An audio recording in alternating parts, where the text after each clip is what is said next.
Assalamualaikum warahmatullahi wabarakatuh. Salam Indonesia, salam pendidikan. Pada era kehidupan new normal saat ini yang mengharuskan semua aktivitas mengikuti protokol kesehatan tertentu, tidak terkecuali dalam pembelajaran diperlukan perencanaan yang tepat sehingga memenuhi dua hal, yaitu protokol kesehatan dan pelaksanaan pembelajaran dengan baik. Pembangunan bidang pendidikan perlu mendapat prioritas dengan sasaran menyiapkan sumber daya terdidik yang relevan dengan kebutuhan pembangunan sesuai dengan amanat Undang-Undang Dasar 1945. Pemerintah telah menetapkan kebijakan tentang pendidikan sekolah dasar. Pada tingkat pendidikan dasar, upaya perbaikan semakin ditingkatkan dengan adanya anggaran maupun sarana serta fasilitas belajar. Salah satu solusi untuk menyampaikan pembelajaran pada masa pandemi COVID-19 adalah pembelajaran jarak jauh. Berikut panduan pembelajaran jarak jauh bagi guru selama sekolah tutup akibat pandemi COVID-19. Pelaksanaan belajar dari rumah oleh guru memfasilitasi pelaksanaan PJJ secara daring, luring, maupun kombinasi keduanya sesuai kondisi ketersediaan sarana pembelajaran. 1. Menyiapkan rencana pelaksanaan pembelajaran jarak jauh, diantaranya memastikan kompetensi pembelajaran yang ingin dicapai, dilarang memaksakan penuntasan kurikulum, dan fokus pada pendidikan kecakapan hidup. B. Menentukan metode dan interaksi yang dipakai dalam penyampaian pembelajaran melalui daring, luring, atau kombinasi keduanya. C. Menentukan jenis media pembelajaran seperti format teks, audio, video, simulasi, multimedia, alat peraga, dan sebagainya yang sesuai dengan metode pembelajaran yang digunakan. 2. Fasilitasi pembelajaran jarak jauh daring. Waktu pembelajaran daring sepanjang hari menyesuaikan ketersediaan waktu, kondisi, dan kesepakatan peserta didik dan orang tua atau walinya. Berikut langkah-langkah pelaksanaan PJJ daring oleh pendidik. Pra pembelajaran. Berbagai hal yang harus diperhatikan, diantaranya 1. Siapkan nomor telepon orang tua atau wali peserta didik atau peserta didik dan buat grup WhatsApp atau aplikasi komunikasi lainnya. Sebagai media interaksi dan komunikasi. 2. Diskusikan dengan orang tua atau wali peserta didik atau peserta didik. A. Ketersediaan gawe atau laptop atau komputer dan akses internet. B. Aplikasi media pembelajaran daring yang akan digunakan. C. Cara penggunaan aplikasi daring. D. Materi dan jadwal pembelajaran daring. 3. Buat RPP yang sesuai dengan kondisi dan akses pembelajaran daring. 4. Memastikan orang tua atau wali peserta didik atau peserta didik mendukung proses pembelajaran daring.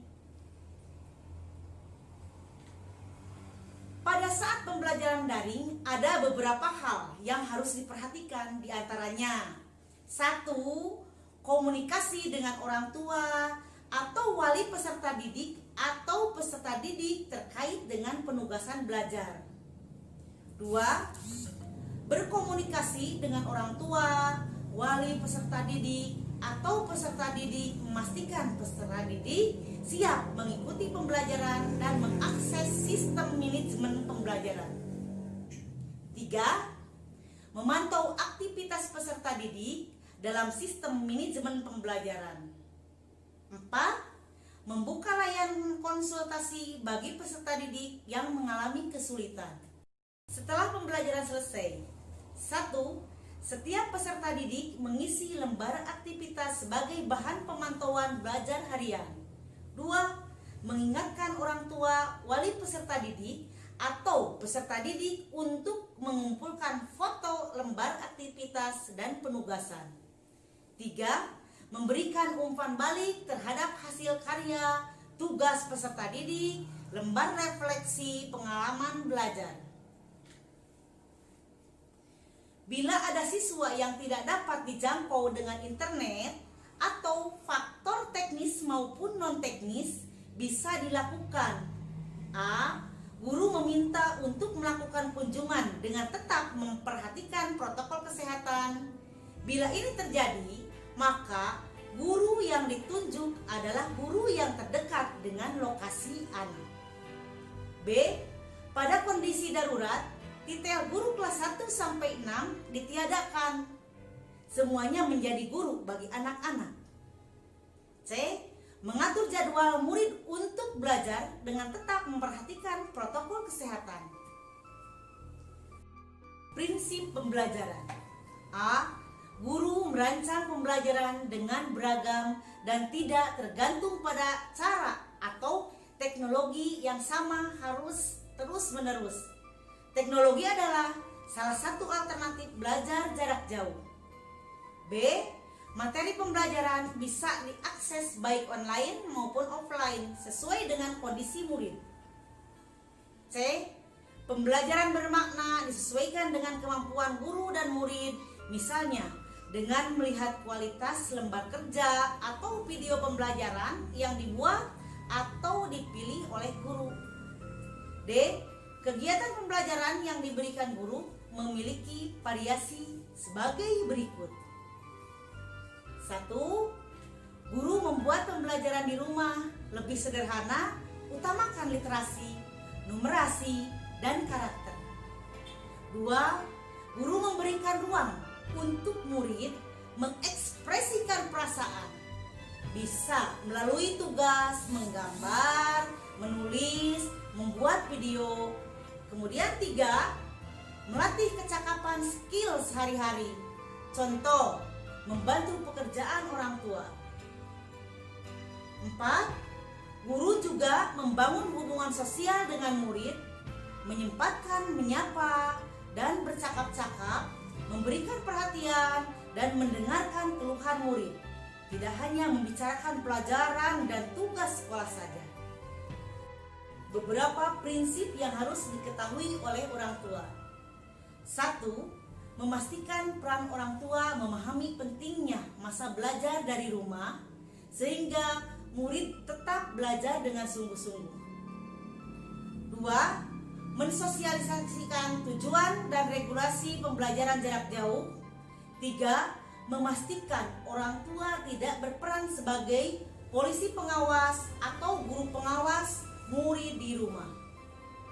Hindari menambah tekanan kepada murid. Bantu orang tua untuk menjadi fasilitator dan teman dalam proses belajar. 4. Hindari kemungkinan orang tua menghubungi guru di luar jam layanan. Komunikasikan pada orang tua cara dan waktu yang tepat untuk menghubungi guru. 5. Hindari kemungkinan orang tua mengajak anak hiburan atau mudik.